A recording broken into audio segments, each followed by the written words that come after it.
Olá, pessoal. Mais uma aula aí da nossa matéria de Introdução ao Antigo Testamento. Vou retomar aqui o assunto que nós começamos na aula passada, cujo tema é a inspiração da Bíblia. Então, assim, o primeiro grande elo de cadeia comunicativa de Deus para nós chama-se inspiração.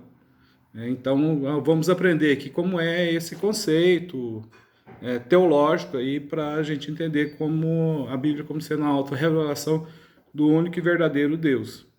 Existem sim muitas teorias a respeito da inspiração. Algumas delas não se coadunam com o ensino bíblico sobre o assunto. Nosso propósito, portanto, aqui vai ser levantar, examinar todas essas teorias a respeito da inspiração das Sagradas Escrituras, né? E, em segundo, apurar com máxima precisão o que foi implícito no ensino da Bíblia a respeito de sua própria inspiração.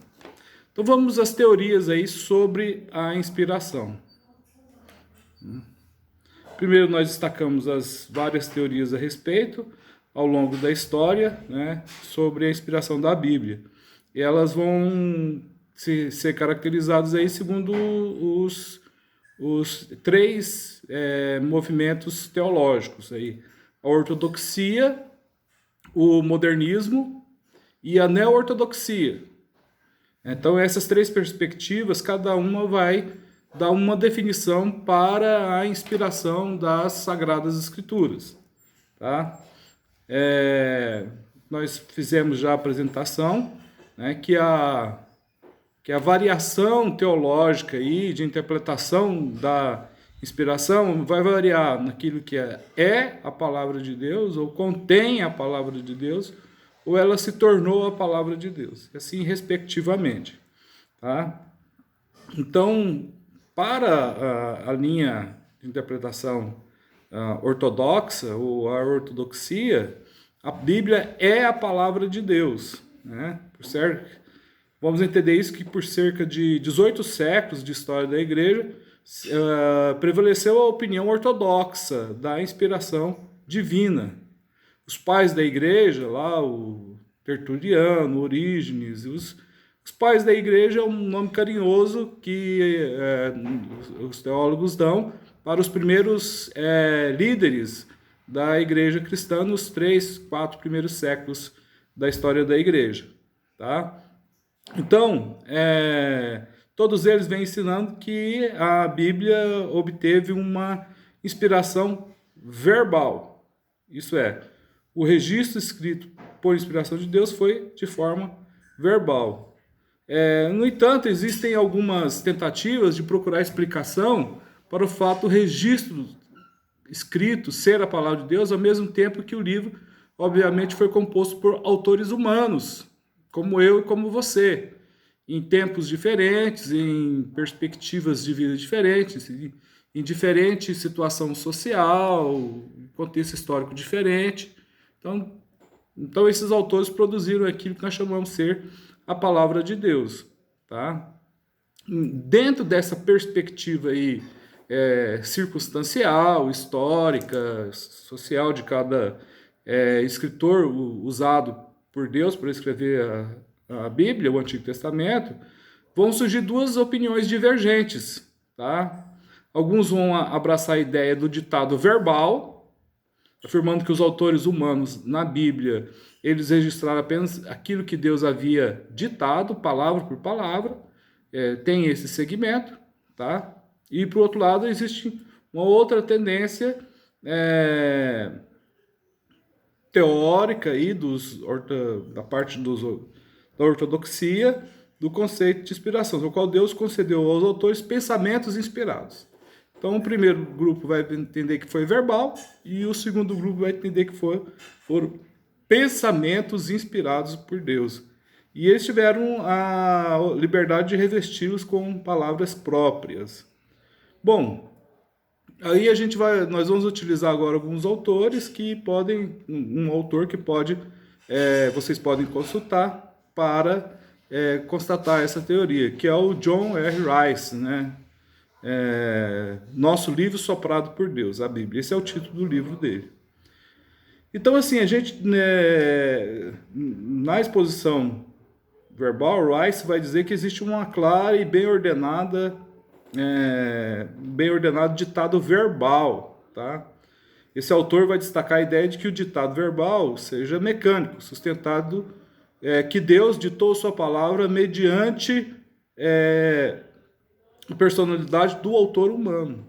E que Deus, por sua atuação especial e providencial, foi quem formou as personalidades sobre as quais, posteriormente, o Espírito de Deus haveria de soprar seu ditado, palavra por palavra. Segundo Rice, Deus havia preparado de antemão os estilos particulares que ele próprio desejava, assim de produzir palavras exatas, ao usar estilos e vocabulários predeterminados e encontráveis nos diferentes autores humanos. Então essa ideia é do Rice sobre a inspiração. E o resultado final desse trabalho foi a Bíblia Sagrada, né, que a gente tal como conhecemos hoje. Bom, temos aí um outro conceito de inspiração aí que é defendido por Strong, né, na sua monumental obra de teologia sistemática. Ele vai apresentar uma visão que vem sendo denominada como inspiração conceitual. Deus teria inspirado apenas os conceitos, não as expressões literárias particulares em que cada autor concebeu os seus textos. Deus teria dado seus pensamentos aos profetas, que tiveram toda a liberdade de exprimi-los em seus termos humanos.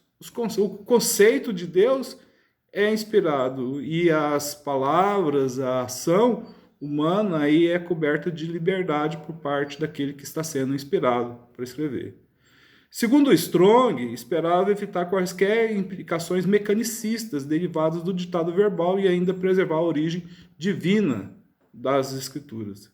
Então Deus concebeu inspiração, segundo Strong, conceitual, e os homens de Deus forneceram a expressão verbal, com as suas peculiaridades, com as suas características aí sui generis, tá?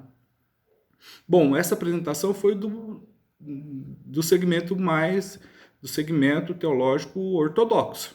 A segunda perspectiva ou definição de inspiração, que é o modernismo, que é a Bíblia contém a palavra de Deus, tá? Lá na ortodoxia, a Bíblia é a palavra de Deus. Agora, a Bíblia contém a palavra de Deus. Então, essa linha de pensamento teológico vai surgir a partir do idealismo germânico ou alemão e do criticismo bíblico, né? Então, que a Bíblia surgiu de uma nova visão evoluída da inspiração bíblica, a par do modernismo ou do literalismo ou do liberalismo teológico. É um movimento racionalista, cujo contexto aí de definição da inspiração vai ter uma grande influência aí do século XVIII, dos iluministas, que traz tudo para a questão assim, da razão, tá? Então, pegam a inspiração e vão tentar fazer uma definição por um viés racionalista. O modernismo vai se opor à opinião que eu acabei de apresentar, que é a opinião ortodoxa tradicional de que a Bíblia é a palavra de Deus. Para esse grupo, né, que são os modernistas, eles ensinam que a Bíblia meramente contém a palavra de Deus. Certas partes da Bíblia são inspiradas, expressam a verdade, mas outras são obviamente humanas e apresentam erros, tá? Então a Bíblia para esses modernistas é uma mescla de verdades e erros. Tais autores acham que a Bíblia foi vítima de sua época, exatamente como acontece a quaisquer outros livros literários, né? O autor ele fica preso ao seu contexto histórico e político e social. Então, autores modernistas ou teólogos liberais vão afirmar que ela teria incorporado muito das lendas, então mitos, das falsas crenças relacionadas à ciência. Um exemplo que eu posso citar para vocês é que para esse grupo a Bíblia, a história de Adão não passa de uma parábola, tá? É uma história não verdadeira para esse grupo, né, modernista. Bom, e sustenta então que por fato dos elementos terem sido inspirados por Deus, devem ser rejeitados pelos homens iluminados de hoje, né? Então eles, através de um processo racionalistas, é que vão ver o que é errado e o que é certo dentro da Bíblia. Esse é o critério que eles vão adotar, os modernistas aí, para a inspiração das Escrituras. São as verdades divinas entremeadas nessa mistura de ignorância antiga e erro grosseiro é que de fato teriam sido inspirados por Deus. O conceito de iluminação aqui defende alguns desses estudiosos aí, modernistas, né, de que a Bíblia resulta de uma espécie de iluminação divina, né? O autor, o escritor, ele obteve uma iluminação divina. Esse seria o conceito que eles vão trabalhar aí para definir a inspiração. Deus teria outorgado a esses autores uma profunda percepção religiosa de alguns homens piedosos do passado na história da religião. É muito influenciado lá pelo Religion Geschichte lá da história das tradições religiosas, que ao meu ver não produz uma teologia, nem produz aí um estudo bíblico para a vida piedosa, mas sim só um estudo da religião do Antigo Testamento. Tá? Tais percepções teriam sido usufruídas com diferentes gradações e compreensões, registrado com uma mistura aí de ideias religiosas errôneas e crendices do conhecimento mais racional. Daí resultou a Bíblia, né? Que é esse livro que a gente tem hoje, né? Para essa definição dos modernistas. O conceito que eles utilizam aqui para inspiração, o primeiro é iluminação. O segundo conceito que eles vão utilizar para a inspiração é a da intuição, né? É uma outra visão assim, muito extrema da perspectiva da teologia liberal, essa visão liberal, visão modernista aí das Escrituras. Os estudiosos desse segmento eles vão negar totalmente a existência de algum elemento divino, sobrenatural aí na composição das Sagradas Escrituras. Que os autores eles vão escrever meramente por intuição. A Bíblia não passa de um caderno de rascunho para esse grupo, né? Que negam totalmente a existência aí do elemento divino na composição. Então a Bíblia seria um rascunho desses autores aí que registraram, esses autores judeus que registraram lendas, histórias, tradições, mitos, poemas, parábolas e assim sucessivamente. Essa perspectiva aí tem sido sustentada por muitas instituições ou até mesmo igrejas de cunho protestante e luterano. Alguns denominam de inspiração divina não seria outra coisa senão a intensa intuição. Então é uma outra perspectiva aí, o conceito de iluminação, de intuição aí que os modernistas colocam para a inspiração das Sagradas Escrituras. O terceiro e último movimento que vai definir a questão da inspiração, vamos relembrar que o primeiro é o movimento ortodoxo, que diz que a Bíblia é a palavra de Deus, o movimento modernista ou racionalista, teologia liberal, que a Bíblia não é inspirada, né? Que ela contém a palavra de Deus, mas ela não é totalmente inspirada. E uma outra perspectiva aí, por último, é do movimento neo-ortodoxo, neo-ortodoxia, onde a palavra de Deus ela se torna, né, palavra de Deus. A Bíblia torna-se palavra de Deus. O movimento vai acontecer lá no início do século XX, pós Primeira Guerra Mundial, né? Tem um expoente entre eles aí, que é o Kierkegaard, né? Esse movimento vai ser muito influenciado por esse existencialista aí, o dinamarquês Kierkegaard. Ele deram origem a nova reforma na teologia europeia. Muitos estudiosos começaram a voltar-se de novo para as Escrituras, né? Porque as catástrofes provocadas pela Primeira Guerra Mundial e o apoio de muitos teólogos liberais ao movimento de guerra vai escandalizar muitos grandes, né, muitos líderes ou até um grande pensador e influenciador aí no movimento teológico da nossa atualidade, chamado Karl Barth. Muitos estudiosos começaram a voltar de novo para as Escrituras, a fim de ver nela a voz de Deus, sem abrir mão de suas opiniões de criticidade a respeito da Bíblia. Esse grupo, eles são formados a partir do movimento liberal, não é a partir do movimento ortodoxo. Tá? Então começaram a levar a Bíblia a sério, como sendo a fonte da revelação de Deus aos homens.